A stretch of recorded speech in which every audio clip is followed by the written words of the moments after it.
Reassured Australians at the start of this pandemic there will be no food shortages in a country that produces so much food. Is that still the case? Yes, it's still the case. It's just that we're going to see pressures put on prices if we can't get that commodity to the supermarkets onto the plates in a timely manner, and it's diminished in the amount of product that we're supplying because we can't get those that need to pick it and those that need to harvest it to where it is, and that's a challenge that we started to work together with the states when this came about in January, February, and we all had agreements around principles of what that would look like, and that worked during the first lockdown, but these subsequent lockdowns have meant that there's been some very arbitrary decisions that made by states with respect to their borders, and we respect that. But all we're asking for is some practical application of that at a local level, understanding that regional remote communities are a little bit different. One, in that they haven't had cases or had very little cases, and most of them are no longer around. And two, that you can actually have the free movement to keep supply chains moving with bubbles. That's already been created, regional hubbles. We've got these arbitrary lines that were drawn over 100 years ago called states on our map, and we haven't thought to think outside the square a little bit, and we're just asking premiers to lean in now and to ask chief medical officers to get engaged with regional communities, to go out and to listen, to understand how we do it and why we do it, and how you can do it safely without bringing risk to those people in regional Australia or to the rest of the country. Let's go to specifics then. What's an example of a worker that should be able to cross these borders and how that would happen that's not happening right now because of the hard border closures? Well, we made this very clear from the start that it was not just the farmers, but it was the industries that supported them, whether that's a tyre fitter, whether that's a mechanic, a vet. I mean, this also brings animal welfare into the light as well, whether it be the truckie that's moving the harvester from one state to another. This is where there was clear understanding of what production and the agricultural supply chains meant and who actually fed into that. And we had those principles in train to start with, and I respect that circumstances have changed, but we're just saying to the states, we respect that, but just understand that there are unintended consequences from what you are imposing in an arbitrary sense, rather than going out and listening and understanding how this could work. And we're not saying open up borders. We're not being so bold as to say that. We're saying if you understand that you can open up corridors and bubbles for agricultural production, then a lot can be achieved while keeping Australians safe, but keeping Australia moving during this COVID-19 crisis. What about overseas workers, pickers of fruit and other crops and so on? There's a looming shortage there, it appears. What's the plan B? Well, we already started on this in March. We extended those that had the old holiday maker visa holder, the Pacific and seasonal holders, to be able to have an extra 12 months if they worked in agriculture. We gave them 12 months extra, and that kept some of them here. And we understand that numbers have diminished, and now we've just approved a pilot after the Northern Territory government and the mango industry came to us and wanted some more support, and 170 new workers from Vanuatu will come in by the end of the month, and they'll be put to work after being in isolation, and we can give confidence not only to Is there a shortage right now, though? Also to Australians. The pilot scheme starting. Is there a shortage right now? Not now. I think that the pressure points are going to come as we get towards the end of the year. We've gone from over 160,000 backpackers, the holiday makers, down to around 80,000 of those. And we've said to those, you can only stay and work if you're in agriculture, health or aged care. So we made some clear measures there, but we're worried about that cohort leaving the country. And then we're also making sure that we can try and attract that Pacific and seasonal visa holders in to bolster up those numbers. And we're also looking at other measures to understand, can we get Australians to do this job? Every job has to be market tested. I have to make that clear. The workers that are coming in taking jobs that have been market tested.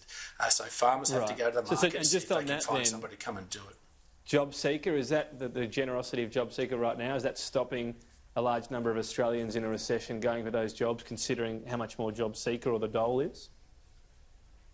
I think the biggest challenge is that where these jobs are isn't necessarily geographically close to where those that are unemployed are.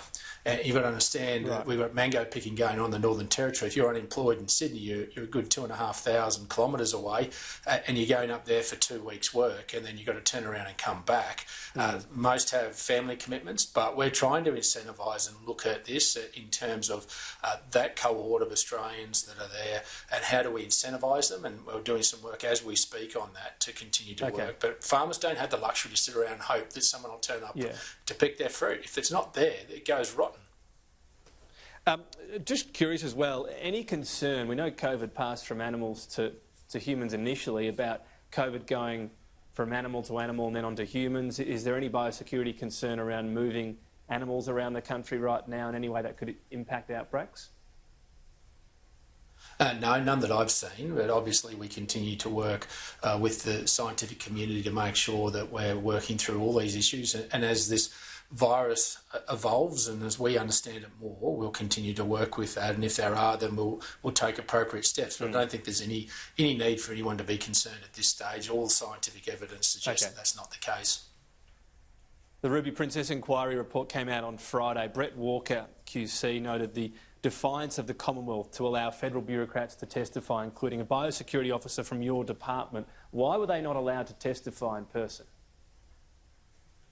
Well, the Attorney-General's office has been very clear on this, is that it's been a long-standing way that the Commonwealth has never provided any of its staff to attend royal commissions held by states. And in fact, the state of New South Wales wrote a letter of recommendation around that when the South Australian Royal Commission into the Murray-Darling asked for Murray-Darling Basin officials to turn up to the inquiry. So this is a long-standing method that all governments have understood. State governments have understood this, and well, in fact, it's nothing new. It's nothing earth-shattering. It might not be new, but this is a pretty important inquiry.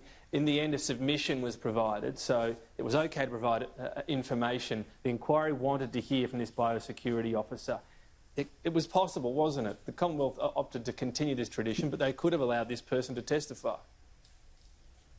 No, these long-standing conventions have been backed up by the federal government always cooperating and providing information and in fact answering any questions in which the Commission of Inquiry may have in a written form.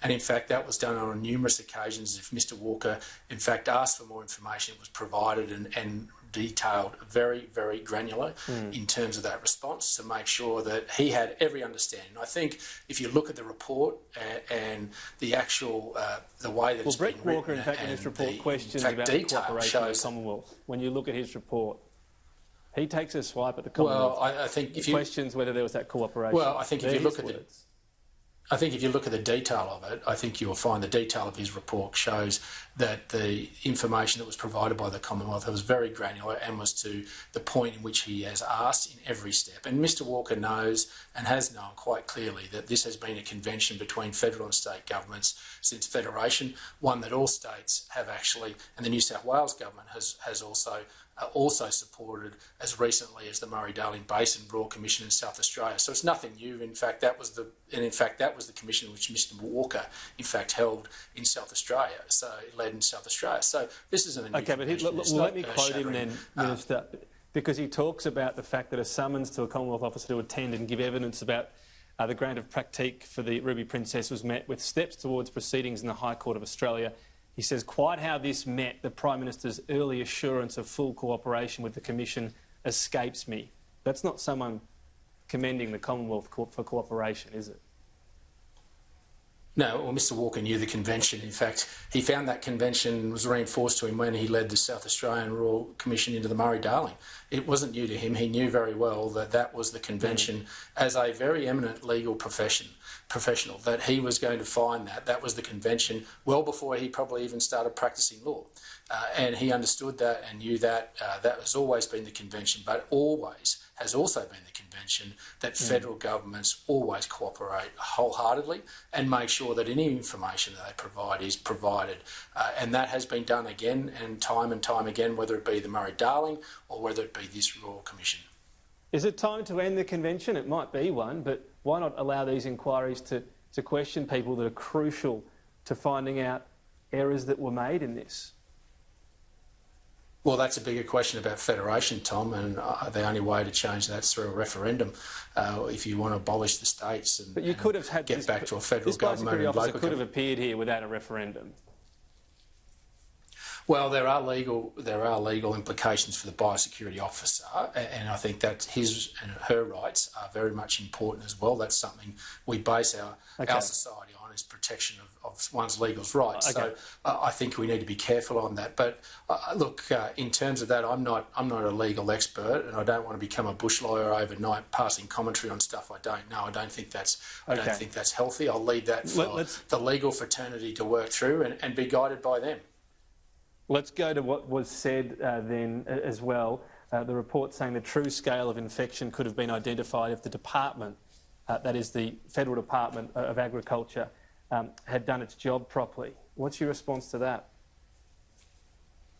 Well, I think what Mr Walker's commission found was that the communication between New South Wales Health and the Department of Agriculture was sloppy. But ultimately, as he quite clearly articulated in his report, is that ultimately that health decisions are determined by the professional body of the New South Wales Health Department. They are the health experts, not the Department of Agriculture. They look after plant and animals. The health departments in each state look after human health, and that should be the case. Otherwise, you would get far more perverse outcomes. Let me go to that very point. Sorry to jump in, Minister, but let me go to that very point. So the report also found the Federal Department was in breach of its own policies in February and March and did not tell New South Wales Health it had stopped performing a human biosecurity role. Who takes responsibility for that?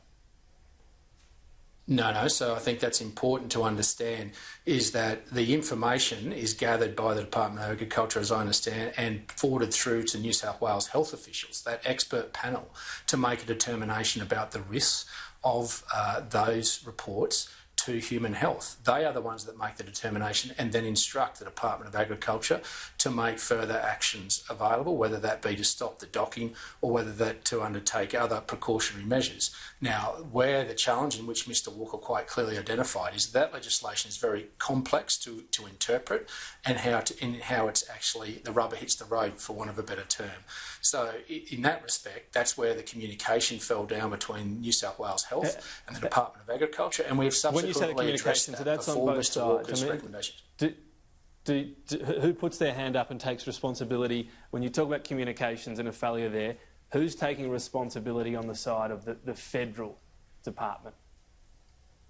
Well, communication is a two-way street, and if it's been sloppy, then we both, and New South Wales have put their hand up. Of course, we're going to put our hand up. But as Mr Walker said, it's a complex legal arrangement, and in fact, what the arrangement is that in essence, unless there is something in which the health professionals want stopped, then there is no need for them to write back officially or give any written formation. And we've subsequently addressed that on the 29th of July, as we're saying whether they believe there's a risk or not. We are now asking the health professionals from each respective state to give that to us in writing, not just expect them to give it to us if there is something wrong. That is where the complication came in layman's terms, and that's what we've addressed already before Mr Walker's report was handed down.